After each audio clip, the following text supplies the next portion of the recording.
안녕하세요. 미래사회와 교육 수강생 여러분. 오늘 플립드 클래스룸, 플립 러닝의 두 번째 미션을 발표하는 시간을 갖도록 하겠습니다. 지난주 힘드셨죠? 예. 고생 많이 하셨고 이번에는 과연 어떤 미션이 여러분들을 기다리고 있을지 기대해 주시기 바랍니다.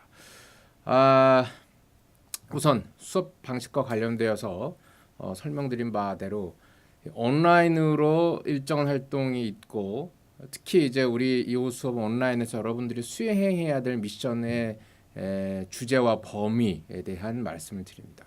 그럼 이제 필드 액티비티를 하시게 되죠. 그리고 그것을 교실에서 우리가 같이 공유하고 논의하는 과정을 일종의 이런 삼각 구도의 수업이 이루어지고 있는 방식입니다. 자, 본론으로 들어가서 미션을 발표해 드리도록 하겠습니다. 이번 주는 말이죠. 역시 상당히 힘든 과제가 되지 않을까 생각이 드는데요. 다만 지난주에 비해서 두 가지 좀 더 쉬워진 점이 있습니다. 첫 번째는 2인 1조였던 것을 조를 조금 더 확충할 수 있는 방안이 있고요. 그다음에 직접 가서 인터뷰해야 되는 방식을 조금 더 수월하게 풀어드렸습니다. 내용 말씀드릴게요. 화면 주시죠. 자, 화면에 컨택 리스트라고 되어 있습니다. 이번 주에는 여러분들이 누구를 컨택해야 되는지 말씀드릴게요. 우리 교육공학 전공과 관련되어서 국내에는 몇 개의 연구기관들이 있습니다. 이러한 연구기관들은 좀 더 광의적인 시각에서는 교육학 전반에 대한 연구와 실천을 담당하고 있고요. 그런 연구기관들에서 특히 우리 교육공학과 관련된 업무도 하고 있습니다. 이것은 책과 이론으로 보는 것에서 사실상 한 발 더 나아가서 보다 실증적인 연구 그리고 실천적인 정책 수행을 하는 기관들을 살펴보고자 하는 것이죠. 자, 그래서 제가 이번에는 여러분들에게 미리 조를 제 마음대로 아무런 근거 없이 정했습니다. 그래서 여러분들은 이미 정해진 조를 가지고 지금부터 제가 말씀드린 요 기관들을 사전에 공부해 보시고 뭐 하는 기관인지 그리고 역시 기관에서 근무하는 그 누군가를 컨택하셔서 여러분들이 그 기관에 대해서 사전 공부한 것을 바탕으로 도대체 이 기관과 관련돼서 여러분들은 무엇이 궁금한지 어떠한 질문을 하고 싶은지 그 기관에 근무하는 분들로부터 얻고 싶은 답변은 무엇인지를 아주 치열하게 고민하셔가지고 수단과 방법을 가리지 말고 그 기관에서 적절한 답변을 해주실 분을 찾아서 컨택해서 답변을 이번에도 얻어내 보시기 바랍니다. 네, 자, 우리 교육학 또는 교육공학 관련된 기관들은 과연 어떤 것이 대표적으로 우리나라에 있을까요? 지금부터 컨택 리스트를 공개하도록 하겠습니다. 총 6개 기관을 소개해드릴 예정인데요. 첫 번째입니다. 네, 아마도 교육공학 관련자라면 가장 잘 아는 친숙하게 알고 계신 기관이 아닐까 싶습니다. 캐리스 아시죠? 캐리스 한국교육학술정보원입니다. 캐리스 첫 번째 여러분들이 컨택하실 기관입니다. 여러분 모두가 이 기관을 한 것은 아니고요. 제가 말씀드린 바대로 조를 이미 정했어요. 그렇기 때문에 캐리스로 정해진 조의 학생들은 이 기관을 집중적으로 탐구하시기 바랍니다. 두 번째는요, 카이스라고 불리는 한국교육과정평가원입니다. 한국교육과정평가원은 아마도 여러분들이 가장 대표적인 업무로 알고 계실 것이 수능 관련된 일이기도 한데요. 한국교육과정평가원은 수능을 비롯해서 광범위한 교육 관련 업무를 수행하고 있습니다. 물론 교육공학과 관련된 일들도 상당히 많이 책임을 지고 있어요. 한국교육과정평가원이라는 기관이 있습니다. 네, 그 다음은요, 우리 교육학 관련되어서 가장 대표적인 기관이라고 사실상 볼 수가 있어요. 캐디라고 불리는 한국교육개발원입니다. 한국교육개발원. 네. 여기는 우리나라 교육 정책과 관련된 가장 포괄적이고 거시적인 일들을 하는 반면에 매우 구체적인 업무도 수행하고 있고 역시나 교육 관련된 일도 상당히 많이 진행을 하고 있습니다. 검색해 보시면 알 수가 있어요. 자, 다음 기관 소개해 드리겠습니다. 다음 기관은요, 캐파라는 곳인데요. 한국교육정보진흥협회입니다. 한국교육정보진흥협회. 이 한국교육정보진흥협회 역시 여러분들이 쉽게 아실 만한 것은 이러닝 박람회 같은 것들을 보통 이제 주관해서 시행하고 있고요.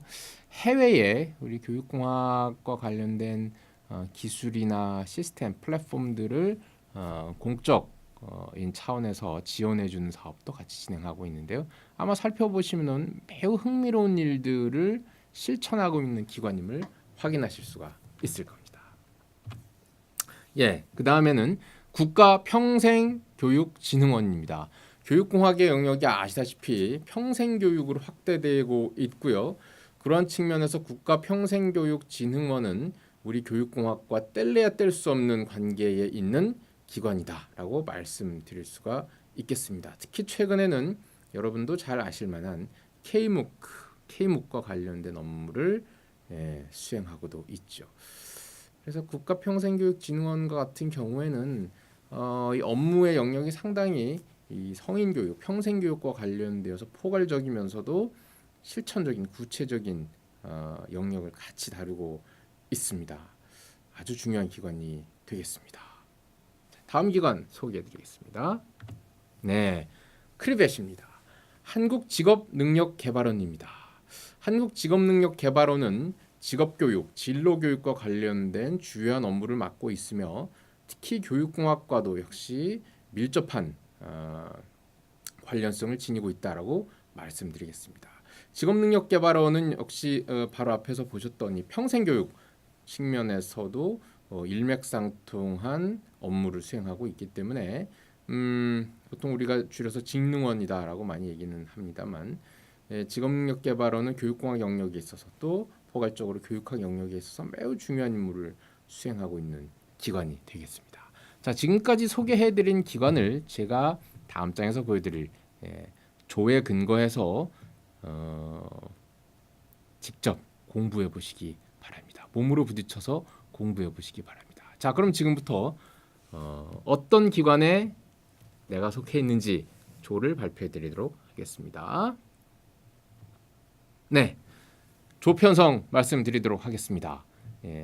캐리스에는 김민정, 이진형, 최솔비, 홍은영 학생, 카이스에는 이세영, 김은지, 민시은, 한예원 학생, 캐디에는 김덕훈, 윤가현, 허윤지, 홍화연 학생, 캐파는 김형진, 이재윤, 임은총 학생, 나일은 김선태, 김혜원, 조현빈 학생, 그리고 크리벳은 김혜정, 이은빈, 이종현, 이하연 학생이 정해졌습니다. 다시 한번 말씀드리지만 제 마음대로 그냥 정했어요. 아무런 기준이 없습니다. 무작위로 정했습니다. 아마도 여러분들이 평소에 이미 친한 학생이 같은 조에 됐을 수도 있고 저 친구 내가 잘 모르는데 궁금한 학생인데 나랑 친한 학생이 될 수 있을까? 아니면 나와 별로 스타일이 안 맞을 수 있을까? 라고 생각하는 대상자가 같은 팀에 속해 있을 수도 있습니다. 그것이 사회입니다. 우리는 이미 조그만 사회 속에 살고 있으니까요. 대학이 그렇잖아요. 그래서 잘 아는 또는 잘 모르는 또는 싫어하는 학생일지라도 팀워크를 최대한 발휘해서 역량을 극대화해서 뽑아내 보시기 바랍니다. 보통 우리 이 교육공학에서는 이것을 그룹 액티비티라고 표현합니다만 여러분들은 흔히 이제 팀플이라고 얘기 잘 하잖아요. 팀플레이, 팀플을 어떻게 하느냐에 따라서 그 결과가 상당히 많이 수준의 차이가 난다라고 말씀드릴 수가 있겠습니다. 자, 그런데 어떠한 팀은 4명이 한 조가 되어 있고 어떠한 팀은 3명이 한 조가 되는데 이것은 이유가 있어요. 뭐냐면 말이죠. 최근 정부 및 공공기관의 지방 이전 정책에 따라서 서울에 있던 많은 기관들이 지방으로 이전하게 되었습니다. 지금 말씀드린 6개 기관이 모두 다 기본적으로 서울에 있는 기관인데요. 하나씩 둘씩 지방으로 이미 이전을 했어요. 그래서 지방으로 이전되어 있는 기관은 제가 4분을 할당해드렸습니다. 서울에 있는 기관은 3분을 할당을 해드렸어요. 그럼 왜 누군 서울이고 누군 지방이냐? 그것도 아무 의미 없어요. 제가 마음대로 그냥 했으니까요. 예, 여러분들은 그대로 다소 만족과 불만족이 갈릴 수 있겠지만 너그러운 마음으로 수행해 주시면 대단히 감사하겠습니다. 자, 화면에 보시다시피 서울 지역은 3인 1조로, 기타 지역은 4인 1조로였다고 말씀드렸는데요. 캡파와 나일, 서울 지역에 있는 기관을 조사할 학생들은 직접 찾아가시기 바랍니다. 지난주에 했던 것과 마찬가지로. 대신 이번에는 기타 지역에 있는 기관을 연구하는 탐구한 학생들은 대면 인터뷰 대신 화상 인터뷰도 제가 인정하도록 하겠습니다. 직접 가신다라면 제가 절대로 말리지 않아요. 근데 좀 멀어서 아마 시간 내기가 쉽지 않을 겁니다. 지난주에 이미 겪어보셨죠? 네.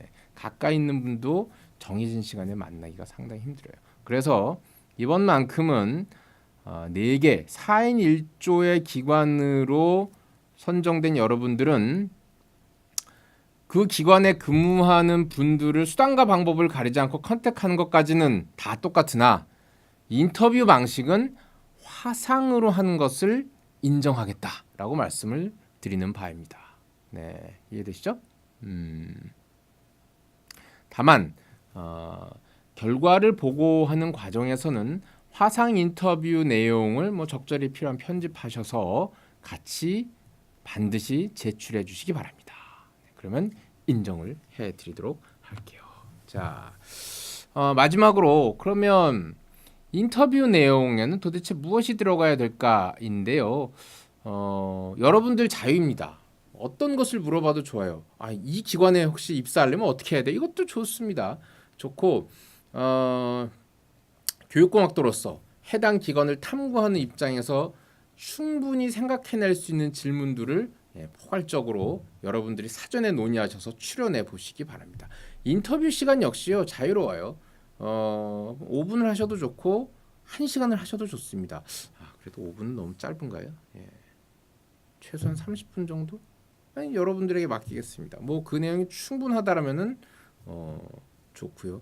경우에 따라서 2시간, 3시간 동안 아주 긴 인터뷰를 하셔도 좋습니다. 그만큼 아주 포괄적이고 또는 구체적이면서도 다양한 논의가 일어났다라는 것을 반증하는 내용이 될 수가 있겠죠. 근데 다만 우리가 교육공학과잖아요. 교육공학과 관련된 내용, 교육공학과 관련된 사업을 그 기관에서는 어떤 것들을 하고 있는지는 기본적으로 그래도 포함하시는 것이 좋지 않겠나라는 생각이고요.